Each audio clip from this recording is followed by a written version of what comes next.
आप लोगों को आज हम यूपीएसआई की प्रिपरेशन के लिए जो है मूल विधि पढ़ाएंगे। मूल विधि क्या होता है?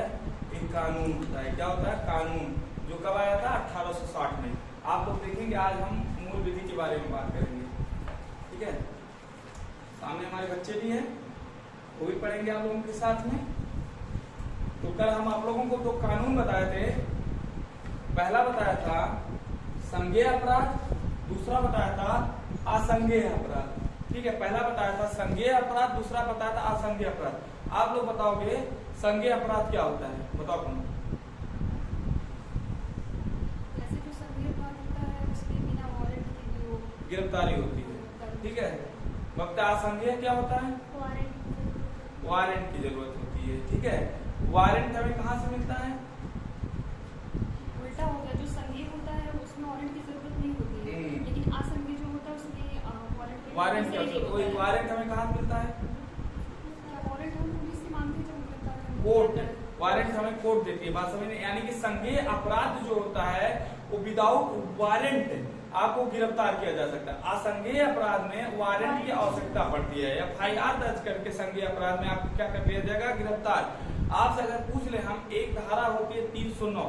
कौन सी धारा होती है? 309, जिसमें कहा गया है कि आप आत्महत्या करने की कोशिश करेंगे तो आपको सरकार सजा दे देगी, 1 साल तक कैद हो सकता है। बात समझ में? कितने दिनों तक? 1 साल तक कैद हो सकता है, जुर्माना भी लग सकता है। ये संज्ञेय अपराध है या असंज्ञेय अपराध है? इस संज्ञेय अपराध के अंतर्गत आता है। बात समझ में ना? इसके लिए अगर पता चल जाए कि आपको पुलिस जो है गिरफ्तारी के लिए वारंट की जरूरत नहीं पड़ेगी कि वारंट जाए लेके तब गिरफ्तार करेगी, तुरंत जाएगी, गिरफ्तार करेगी, ले आएगी, 1 साल की सजा हो जाएगी आपको। बात समझ में ना? आप देखते हैं वारंट तो वहां पास होता है जैसे कि आप कोई ऐसा काम करके निकल गए हैं, तब आपके खिलाफ वारंट आता है और आपके घर जाके पुलिस गिरफ्तार करने के लिए, या आप बहुत बड़ा घोटाला कर दिए हैं, तब आपके खिलाफ, मतलब वो सब आता है असंज्ञेय में। बात समझ में? आपने हत्या कर दिया, जान लीजिए बहुत बड़ा घिनौना अपराध कर दिया है। बात समझ में ना?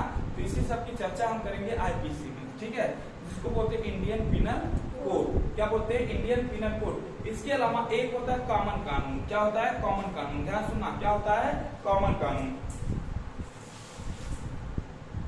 कॉमन कानून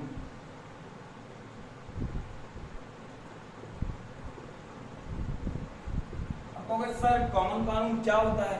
ये किसी अधिनियम द्वारा नहीं बनाया जा सकता। कहने का मतलब कि कोई अधिनियम नहीं लाया जाएगा। जैसे अधिनियम, संविधान संशोधन अधिनियम ही होता है ना, एक प्रकार से। जैसे ये नहीं कहा जाएगा कि भाई अधिनियम आया, उसपे सिग्नेचर करे, लोकसभा से पास कराओ, राज्यसभा से पास कराओ, और उसपे क्या नाम है, राष्ट्रपति सिग्नेचर करे, अपना मोहर लगाए, ठीक है, तब जाके बनेगा। नहीं, एक कॉमन कानून जो होता है ये किसी अधिनियम द्वारा नहीं बनाया जाता, ठीक है। क्या है? ये किसी अधिनियम द्वारा नहीं बना, बल्कि जो जज साहब का फैसला नहीं होता, जज साहब का फैसला, उसी फैसले से बना दिया जाता है। मतलब उनके फैसले के द्वारा इसकी क्या किया जाता है? इस कॉमन कानून को बनाया जाता है, ठीक है। किसके आधार पर बनाया जाता है? फैसले के आधार, जज के फैसले के आधार पे बनाया जाता है। कॉमन कानून समझ में आ गया? ये किसी भी, आपसे पूछेगा कॉमन कानून क्या, कहोगे सर इसके लिए किसी अधिनियम की आवश्यकता नहीं होती। किसकी आवश्यकता नहीं होती? किसी अधिनियम की आवश्यकता नहीं होती। किसी अधिनियम की आवश्यकता नहीं होती, ठीक है। यानी कि किसी अधिनियम, कोई अधिनियम बनाने की जरूरत नहीं होती, जज के फैसलों से ही बना दिया जाता है। किससे? जज के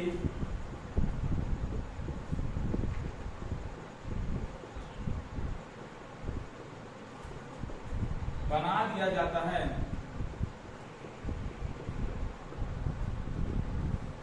ध्यान सुनना, जज के फैसलों से बना दिया जाता है। अब हम आपसे क्वेश्चन करते हैं, ठीक है। चलिए ठीक है, बताइएगा इस समय भारत में सुप्रीम कोर्ट में जजों की संख्या कितनी है? बबीता? 33 प्लस 1, ठीक है। 33 कह के निकल जाए तो 1 कौन कहेगा? 33 प्लस 1, बात समझ में है ना? 33 हमारे न्यायाधीश है और एक हमारे मुख्य न्यायाधीश। बात समझे ना, एक हमारे मुख्य न्यायाधीश, ध्यान सुनना, ठीक। और इस समय जो हमारे मुख्य न्यायाधीश साहब हैं उनका नाम क्या है? एन.वी. रमन्ना। क्या नाम है? एन.वी. रमन्ना, ठीक है। ये दिमाग में अच्छे से बैठा लेना, ये बहुत इंपॉर्टेंट है, एन.वी. रमन्ना। और जो इनकी चुनाव पद्धति होता है आपको पता है, कोलेजियम प्रणाली कहलाते हैं। क्या कहलाता है? कोलेजियम प्रणाली कहलाता है। ये रायसीन की पहाड़ियों पे रहते हैं, सब जानते हैं। कहाँ रहते हैं? रायसीन की पहाड़ियों। ये राष्ट्रपति जो शपथ दिलाता है, राष्ट्रपति जो होता है, इनका घर होता है रायसीन की पहाड़ियों पे। हम बात करें सीजीआई की, ठीक है। अच्छा, हाँ, राष्ट्रपति इनको शपथ दिलाते हैं। बात समझ रहे हैं? राष्ट्रपति क्या करते हैं? इनको शपथ दिलाते हैं। आप बताइएगा, अगला क्वेश्चन, प्रेजेंट टाइम में भारत में कितने सुप्रीम कोर्ट है? एक। चलिए, एक कहाँ है? वो दिल्ली में है। कौन से रेगुलेटिंग एक्ट द्वारा वो आई थी? 1773 रेगुलेटिंग एक्ट द्वारा आती है। अगर पूछा जाए कि बनी कब सुप्रीम कोर्ट, बनी कब? हाँ, सुप्रीम कोर्ट 28 जनवरी 1950 में। पहले पूछा जाए, इसके पहले जो चीफ जस्टिस थे वो कौन थे? हीरालाल कानिया साहब। कौन थे? हीरालाल कानिया साहब थे। इस बात को भी दिमाग में रख लेना। तो कॉमन कानून समझ में आ गया। दूसरा हमारा होता है वैधानिक कानून। कौन सा कानून? वैधानिक कानून होता है, ठीक है। देखना वैधानिक कानून क्या होता है, ध्यान सुना। वैधानिक,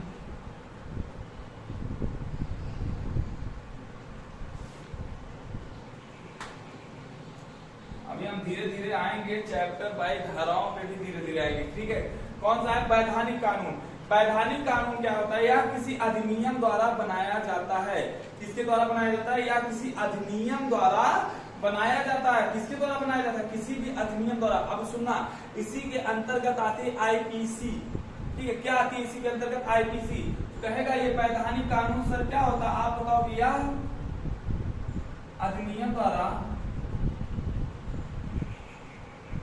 नियम द्वारा बनाया जाता है। तो हमने कहा वैधानिक कानून या अधिनियम द्वारा बनाया जाता है। आज पूछेगा सर अधिनियम द्वारा बनाया जाता है तो इसके अंतर्गत क्या क्या आता है? इसके अंतर्गत आईपीसी आता है, इसके अंतर्गत सीआरपीसी आता है, इसके अंतर्गत क्या क्या आता है? आईपीसी। आईपीसी कितना? 1860। इसी के अंतर्गत सीआरपीसी आता है, ठीक है। ये इसी के अंतर्गत आता है। क्रिमिनल प्रोसीजर कोड होता है इसको, और इसको बोलते हैं इंडियन पीनल कोड 1860। क्या बोलते हैं? इंडियन पीनल कोड 1860 होता है। बात समझ में आ गई? इतनी बात समझ में आ गई ना। आज पूछेगा आईपीसी किसके अंतर्गत आता है? आप बताओगे सर वैधानिक कानून के अंतर्गत आता है। किसके अंतर्गत आता है? वैधानिक कानून के अंतर्गत आता है। अब अगला, या कितने प्रकार के होते हैं? या 2 प्रकार के होते हैं। कितने प्रकार के होते हैं? या 2 प्रकार के होते हैं।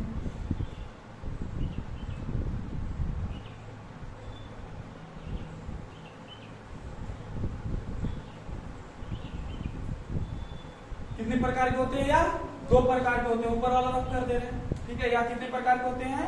या 2 प्रकार के होते हैं। बात समझ में आ गई ना? हो गया? आगे चले, मिटा दें इसको। लिख लीजिए।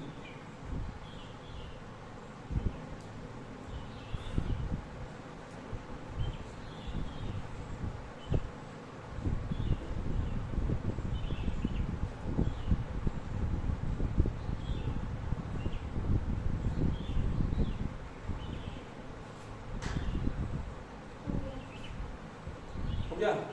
आगे देखते हैं।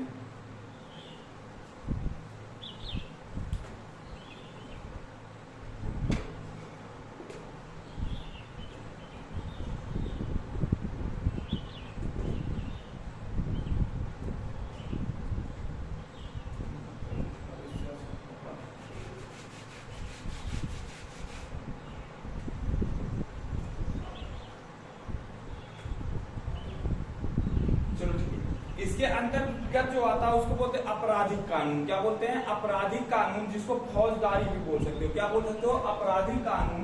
पहला है आपराधिक कानून, कानून इसको ब्रैकेट में बोलते हैं फौजदारी।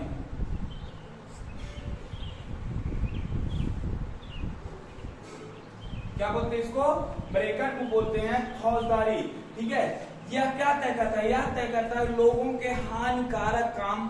ठीक है, क्या तय करता है कि लोगों ने जो हानिकारक काम किया, जैसे किसी का मर्डर कर दिया, खून कर दिया, चोरी कर ली, डकैती कर ली, ठीक है, या हानिकारक या खतरनाक कामों का निश्चित करता है कि आपने किस योग्य काम किया। ठीक है, ये क्या निश्चित करता है? लोगों को इनके हानिकारक काम, क्या? हानिकारक और खतरनाक काम, हानिकारक और खतरनाक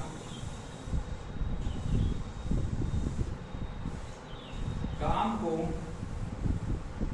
सुनिश्चित करता है या सुनिश्चित करता है,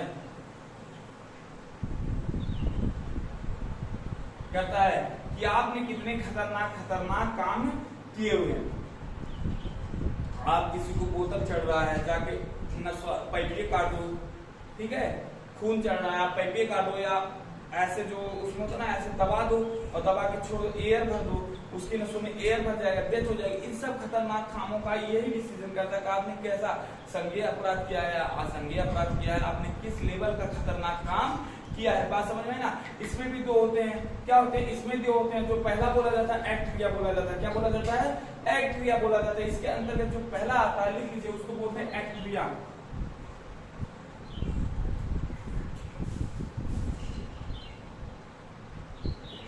इसके अंतर्गत जो पहला आता है उसको क्या बोला जाता है?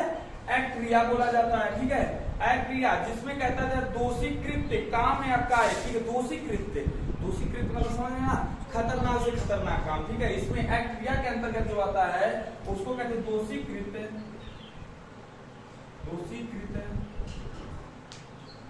काम या कार्य। ठीक है, कैसा?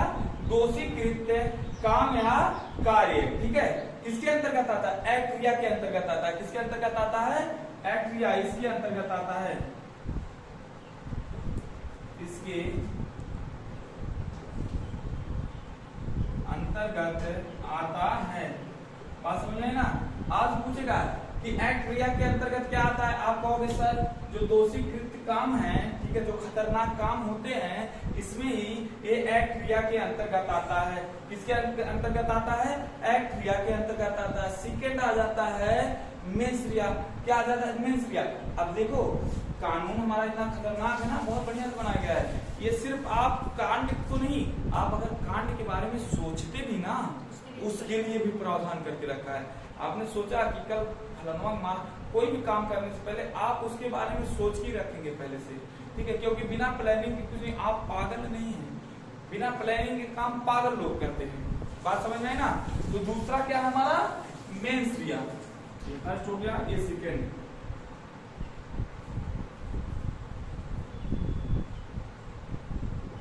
देखो मेंस क्रिया में जो बात कही गई, इसके अंतर्गत आपराधिक अभिप्राय की बात कही गई। किसकी?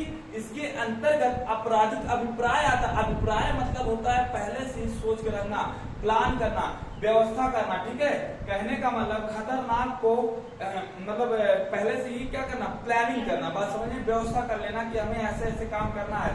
तो इसके अंतर्गत क्या आता है? मेंस क्रिया के अंतर्गत बताइएगा। हाँ, आपराधिक अभिप्राय रखना। इसके अंतर्गत क्या आता है? आपराधिक अभिप्राय रखना। क्या आता है? आपराधिक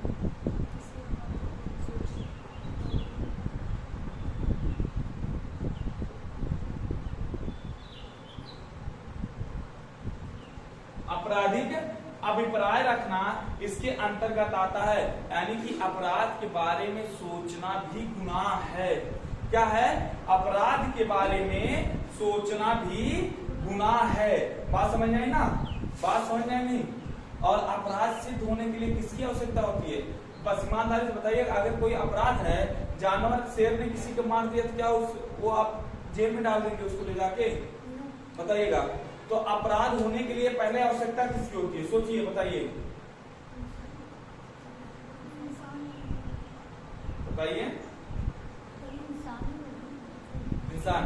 कहने का मतलब कोई भी अपराध सिद्ध होने के लिए इन दोनों की आवश्यकता होती है। एक रिया की भी आवश्यकता होती है, मेंस रिया की भी आवश्यकता होती है। यानी कि कोई अपराध आप करते हैं, एक मानव है, उदाहरण एक मानव है, मान लीजिए वो दोषी कृत्य काम किया, कोई भी मर्डर कर दिया, लेकिन उस मर्डर को लिए करने के लिए पहले उसने प्लानिंग की, उसके बारे में सोचा, जरूर प्लानिंग की, सोचा तभी तो हुआ। बात समझ में है ना, हर चीज की प्लानिंग भी होती है पहले से, और उसके बारे में सोचता भी इंसान, तभी उस काम को कर पाता। तो कहने का मतलब यही है कि आपसे कह दिया जाए कानूनी क्या नाम है, कानूनी अपराध के लिए इन दोनों का होना आवश्यक होता है। ठीक है, यानी कि आप कोई अपराध कर रहे हैं तो ये दोनों जरूर होंगे उसमें। ठीक, स्वाभाविक सी बात है, अपने आप होंगे।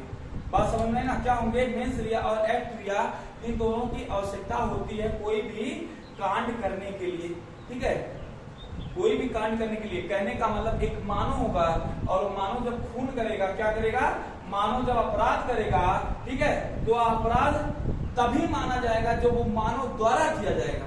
ध्यान सुना, ना कि कुत्ता किसी का गला कस दिया तो आप कुत्ते को फांसी चढ़ा देंगे, कभी नहीं। जब मनुष्य किसी का गला कसेगा तभी वो अपराध माना जाएगा। कहने का मतलब, ध्यान सुना, अपराध के लिए, किसके लिए, अपराध के लिए, ये पकड़ रहा है ना, अपराध के लिए किसकी आवश्यकता है, पहले मनुष्य की आवश्यकता है। किसकी आवश्यकता है, मनुष्य की आवश्यकता है, और इस मनुष्य के साथ एक्ट क्रिया होना चाहिए और मेन क्रिया होना चाहिए, फिर वो अपराध सिद्ध होगा कि हाँ ये अपराध है। बात समझिए, ये अपराध हुआ है। ये थोड़ा बेसिक इंफॉर्मेशन था, बात समझिए क्या था, बेसिक इंफॉर्मेशन था। अब आ जाते हैं हम आगे, भारतीय दंड संहिता 1860, मिटाएं इसको।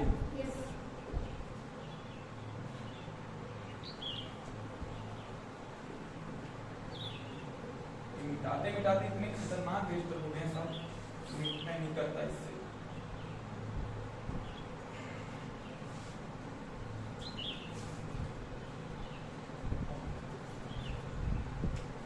ध्यान सुनना, ये कलम की ताकत है, इससे कुछ भी बदला जा सकता है। बात समझ में ना, आप इतने भी जानते हैं कि ये कलम जब टूटती है, कलम टूटती है तो इंसान फांसी चढ़ जाता है। फांसी का सजा सुनाती कलम क्या करता है, जब तोड़ देता है। आपने देखा होगा, बहुत मूवियों में देखा होगा, या मतलब सीरियलों में देखा होगा, ऐसा होता है। बात समझ में ना। अब हमें हेडिंग बनानी है, आप लोग हेडिंग बनाइएगा आईपीसी 1860, लेकिन 1860 में पारित होती है, लागू होती है 1862 से। अभी धीरे धीरे बताएंगे, ठीक है। आईपीसी 1860, इसका फुल फॉर्म होता है इंडियन पीनल कोड। हिंदी में लिखेंगे भारतीय दंड संहिता, हिंदी में इसको क्या बोलते हैं, भारतीय दंड संहिता। लिख लीजिए, भारतीय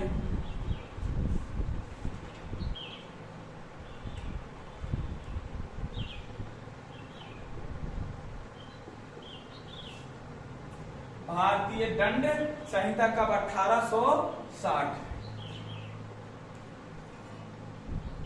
कब होती है भारतीय दंड संहिता, 1860। आप जाते हैं, एक चार्टर एक्ट आता है, ठीक है, किसके समय, लॉर्ड मैकाले के समय। ध्यान सुना, एक चार्टर एक्ट आता है, चार्टर एक्ट 1833, ठीक है, हाँ 1833। कौन, चार्टर एक्ट 1833 के तहत क्या, चार्टर एक्ट, ध्यान सुना, चार्टर एक्ट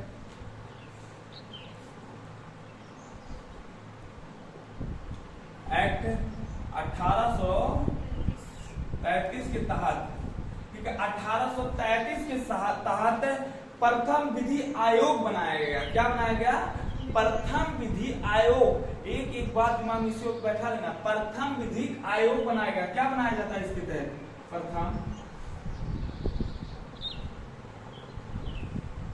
प्रथम विधि आयोग।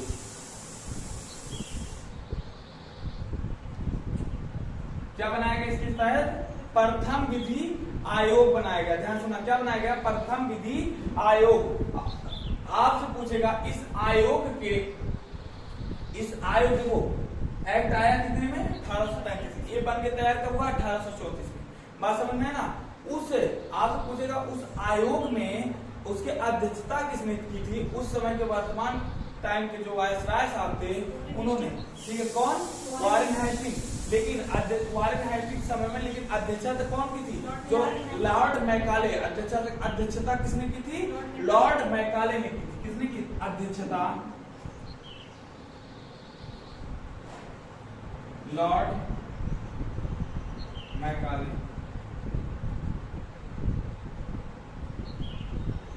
और एक बात इससे और ना, इसको बोलते हैं अंग्रेजी शिक्षा का जनक, फादर ऑफ इंग्लिश लैंग्वेज। अंग्रेजी शिक्षा का जनक।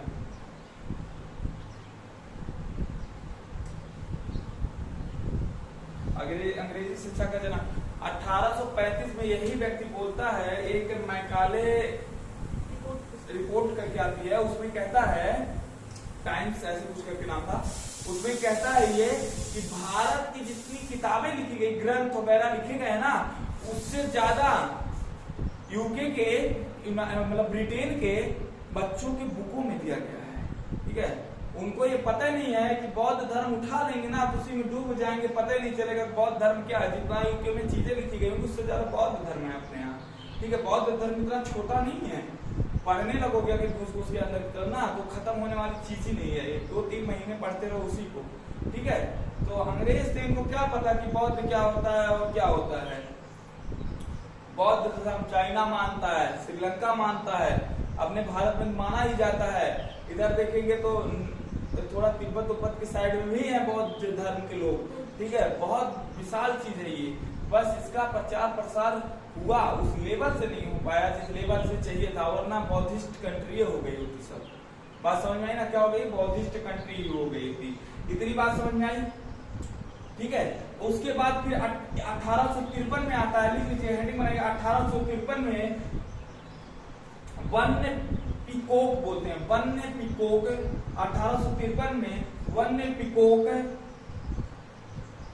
ठीक है, फिर 1853 में ये सीखे, 1853 में वन पीकॉक, इसकी क्या बनते हैं? पुनः अध्यक्षता करते हैं। बात समझ में है ना? क्या करते हैं? पुनः अध्यक्षता करते हैं। मतलब ये कानून बनाने की कोशिश की जा रही है लेकिन बार बार सफल नहीं हो रहा था। कौन? One peacock. पीकॉक क्या करते हैं? पुनः अध्यक्ष बनते हैं। ठीक है, इसी के अध्यक्ष बनते हैं, इसके जो विधिक आयोग बना हुआ है। बात समझ में आई ना? पुनः। ठीक है, अध्यक्ष बनते हैं कौन? वन्य पीकॉक। कौन था? वन्य पीकॉक साहब ये विधि सदस्य बनते। क्या बनते हैं? सदस्यता लेते हैं इनको, और फिर ये बात आगे बढ़ाई जाती। क्या होता है? ये बात आगे बढ़ाई जाती। आपसे पूछा जाए उस समय गवर्नर जनरल कौन था? तो लॉर्ड डलहौजी था। हड़प नीति चलाने वाला लॉर्ड डलहौजी। गवर्नर कौन था? गवर्नर जनरल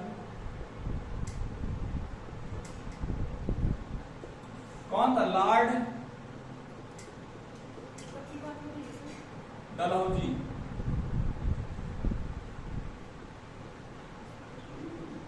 क्या कहते हैं? 53 की, 1853 की बात हो रही है। कब की बात हो रही है? 1853 की बात हो रही है। उस समय गवर्नर जनरल कौन था? लॉर्ड डलहौजी था। ठीक है, लॉर्ड डलहौजी था। और आप जानते हैं कलकत्ता हाई कोर्ट का प्रथम चीफ जस्टिस। बात समझ में है ना? आगे चलिएगा, ये तो हिस्ट्री की बात है, हिस्ट्री में देख लेंगे। फिर आगे अगला समय आता है, एक समय आता है अक्टूबर 1860। कौन सा अक्टूबर? 6 अक्टूबर। ये इंपॉर्टेंट आपके लिए। 6 अक्टूबर 1860 को, ठीक है, किसके द्वारा? डलहौजी के द्वारा? किसके द्वारा? कैनिंग। किसके द्वारा? लॉर्ड कैनिंग के द्वारा क्या किया जाता है? आईपीसी को मंजूरी दे दी जाती है। कब? आईपीसी को। ये दिखाई दे रहा है ना कैमरे? ठीक है, 1860। कब? 1860? 6 अक्टूबर 1860 को क्या होता है? लॉर्ड, उस समय लॉर्ड कैनिंग। कौन? लॉर्ड कैनिंग द्वारा क्या किया जाता है? मंजूरी दे दी जाती है। किसके द्वारा? लॉर्ड द्वारा मंजूरी दी जाती है कि ठीक है आईपीसी बनके तैयार हुआ। किसके लिए आईपीसी, किसके लिए मंजूरी दी जाती है? आईपीसी के लिए, इंडियन पिनल कोड के लिए। किसके लिए? आईपीसी के लिए क्या की जाती है? मंजूरी दे दी जाती है। ठीक है, बात समझ में आई ना। फिर अगला दिन आता है, एक मतलब अगला समय आता है जब ये लागू हुआ भारत में, 1 जनवरी 1862। एक दिन आता है, इसको रख करते ऊपर से, ठीक है। एक दिन आता है 1 जनवरी 1862, जब ये पूरे भारत में क्या होता है?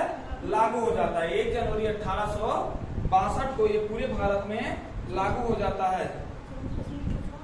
हाँ, जम्मू कश्मीर को छोड़ के बता रहे हैं, डोंट वरी, टेंशन ना लो।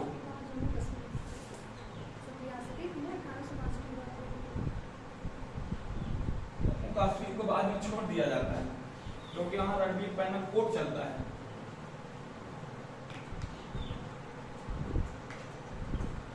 ठीक है, सुनना ध्यान से। कब? 1 जनवरी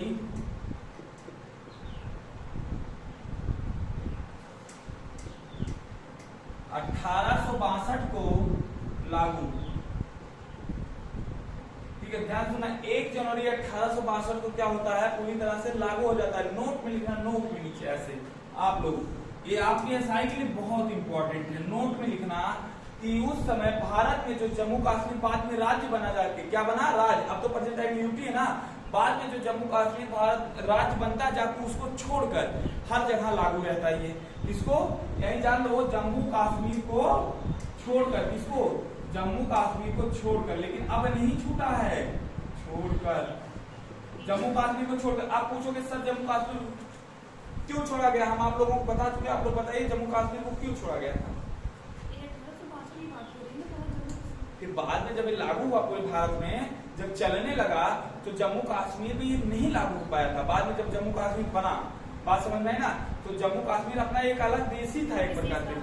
हाँ, विशेष राज्य का दर्जा दिया गया, इसलिए जम्मू कश्मीर में यहाँ कानून अपना खुद होता था, इसलिए यहाँ ये नहीं लागू हो पाया। यहाँ का जो कानून होता था उसको बोलते रणबीर पैनल कोड, और वहाँ रणबीर पैनल कोड चलता था। जैसे यहाँ भारत में आईपीसी चलती थी, वहां चलती थी आरपीसी। ठीक है, आरपीसी पर थोड़ा सा डिफरेंस था, बात वही थी। ठीक है, रणबीर पैनल कोड था और यहाँ आईपीसी इंडियन पैनल कोड था। ठीक है, इंडियन पैनल कोड था। बात समझ, जम्मू कश्मीर को छोड़ के हर जगह ये भारत में लागू था।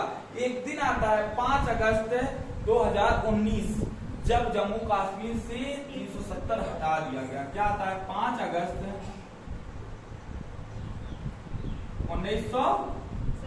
2019। और उस दिन क्या होता है? जम्मू कश्मीर से पूरी तरह से रणबीर पैनल कोड के साथ साथ 370 को हटा दिया जाता है। किसे हटाया जाता है? हम यहाँ रणबीर पैनल कोड ही पढ़ेंगे। किसको हटाया जाता है? Ranbir panel code, panel code को हटा दिया जाता है।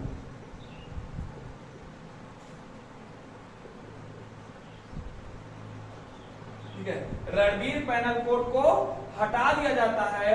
फिर उसके बाद एक दिन आता है अक्टूबर। जानते हैं जिस दिन क्या मनाया जाता है? 31 अक्टूबर को एकता दिवस। क्यों मनाया जाता है? क्योंकि सरदार वल्लभ भाई पटेल का जन्मदिन है। क्या आता है? एक दिन आता है, फिर अगला डेट लिखिएगा 31 अक्टूबर। और इसी दिन यूटी बनाया गया। किसको किसको? लद्दाख को और जम्मू कश्मीर को। किसको किसको? लद्दाख को और जम्मू कश्मीर को। याद रखना, बात समझ में आई ना। लद्दाख का सबसे बड़ा जिला ले, राजधानी लद्दाख की ले, जम्मू कश्मीर की राजधानी श्रीनगर। बात समझ में आई ना। जम्मू कश्मीर अब चाइना से बॉर्डर नहीं लगाता, सिर्फ पाकिस्तान से लगाता है। लद्दाख जो चाइना, पाकिस्तान, अफगानिस्तान हर जगह से लगाता है। बात समझ में आ गई ना। याद रखना, हैमिस नेशनल पार्क कहाँ है? लद्दाख में स्थित है। कहाँ स्थित है? लद्दाख में। राउत नृत्य कहाँ होता है? जम्मू कश्मीर में। ठीक है, इस बात को याद रखना। 31 अक्टूबर 2019 को पूरे भारत में लागू।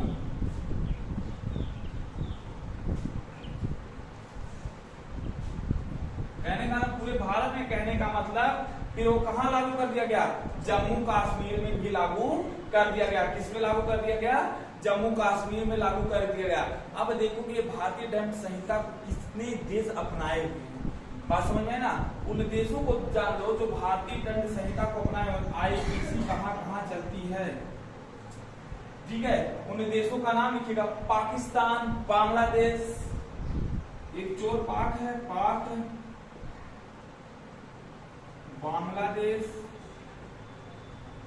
कौन है, पाकिस्तान, और दूसरा कौन है, बांग्लादेश। अगर हम कहते हैं वर्मा तो आप क्या कहोगे, म्यांमार, ठीक है। चलो आप लोग बहुत होशियार हो, क्या कहोगे, वर्मा।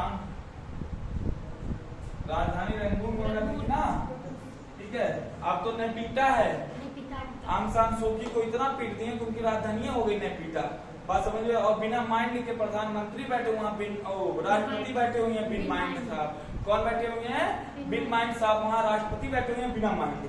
बात समझ में आई ना, इतनी बात समझ में आ गई ना। आगे देखिएगा, कहाँ, वर्मा, किसने अपनाया, बर्मा। अगला पूछा जाए तो जो हिंद महासागर का आंसू है, श्रीलंका, तो हिंद महासागर का मोती है, भारत का आंसू है, ठीक है। हिंद महासागर की मोती है और भारत का आंसू है कौन, श्रीलंका।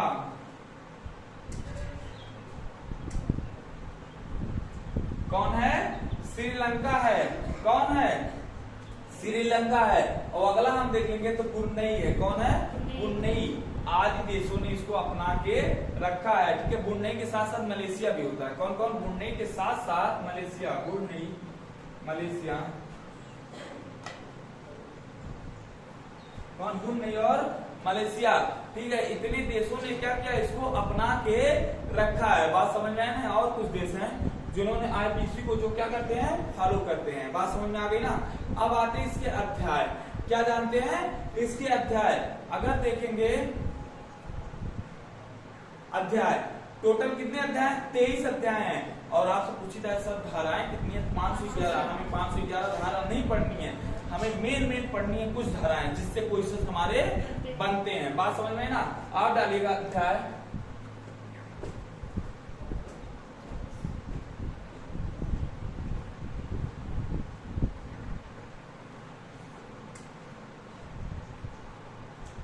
ठीक है।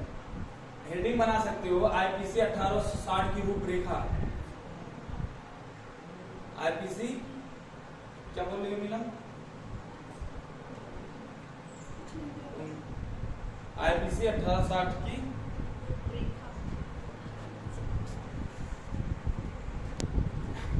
तो आप हमने बात किया था कि हम कह रहे थे कि आईपीसी की रूपरेखा देखेंगे, लेकिन आईपीसी की रूपरेखा अब हम कल देखेंगे, ठीक है। पूरा चैप्टर, जितने चैप्टर होते हैं, धाराएं होती है, पहला उसका शेड्यूल बनाएंगे, फिर एक एक अध्याय से लेकर एक एक धाराओं को जो इम्पोर्टेंट है पढ़ते जाएंगे, ठीक है। थोड़ा टाइम लगेगा, बट ये यूपीएसआई आने से पहले पूरी तरह से, आई मीन पेपर होने से पहले पूरी तरह से क्लोज हो जाएगा। आप मेरे साथ देंगे तो हम उदाहरण के साथ बहुत बढ़िया से आप लोगों को समझा देंगे, टेंशन ना लीजिएगा, ठीक है। नमस्कार, थैंक यू।